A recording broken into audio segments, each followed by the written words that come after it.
Welcome to மாயா பஜார். இன்றைக்கு நாம் பார்க்கும் ரெசிபி முருங்கை கீரை சூப். சீரகம் 1/2 டீஸ்பூன், மிளகு 1/2 டீஸ்பூன், கொத்தமல்லி 1/4 டீஸ்பூன், சின்ன வெங்காயம் 5, பூண்டு 4 பல்லு, கருவேப்பிலை கொஞ்சம், தக்காளி சிறியதாக 1, பெருசாக இருந்தால் பாதி போட்டுக்கலாம். இதை மிக்சியில் அரைச்சி எடுத்துக்கலாம். குக்கரில் 2 கப் தண்ணி ஊற்றி வச்சுருக்கேன். பாசிப்பருப்பு 1 டேபிள் ஸ்பூன் எடுத்துருக்கேன். அதை கழுவிட்டு போட்டுடலாம்.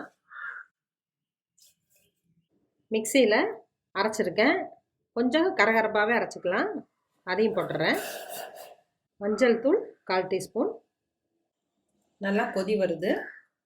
முருங்கை கீரை 3 கைப்பிடி எடுத்துருக்கேன். இதை கழுவிட்டு கொதிக்கிற தண்ணியில் போட்டுடலாம்.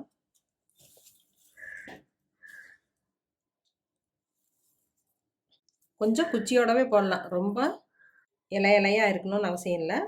நம்ம ஃபில்ட்ரு பண்ணி தான் யூஸ் பண்ண போகிறோம். ஓப்பன்லேயே 1 நிமிஷம் கொதிக்கிட்டோம். உடனே மூடுனா கருத்துரும்.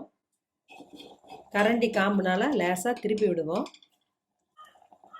காரம் கொஞ்சம் அதிகம் வேணும்னு நினச்சா ஒரு வரமிளகா போட்டு அரைச்சிக்கலாம். இப்போ நல்லா கொதி வந்துடுச்சு. மூடி போட்டு வெயிட் பண்ணிடலாம். ஃபஸ்ட்டு விசில் வந்தோன்னே சிம்மில் 2 நிமிஷம் வச்சு ஆஃப் பண்ணிடலாம். விசில் அடங்கிருச்சு.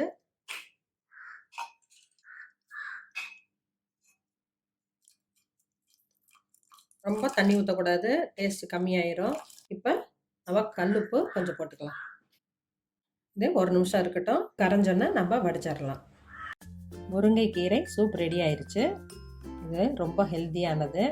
கீரை சாப்பாடை அடம் பிடிக்கிற குழந்தைங்களுக்கு இப்படி கொடுத்தா அவங்களுக்கு அயன் கிடைக்கும். வயசானவங்களுக்கும் கீரை சாப்பிட்டா ஒத்துக்காமல் இருக்கும். அவங்களுக்கும் இப்படி செஞ்சு கொடுக்கலாம். செஞ்சு பாருங்கள், சாப்பிட்டு பாருங்கள். தேங்க்யூ.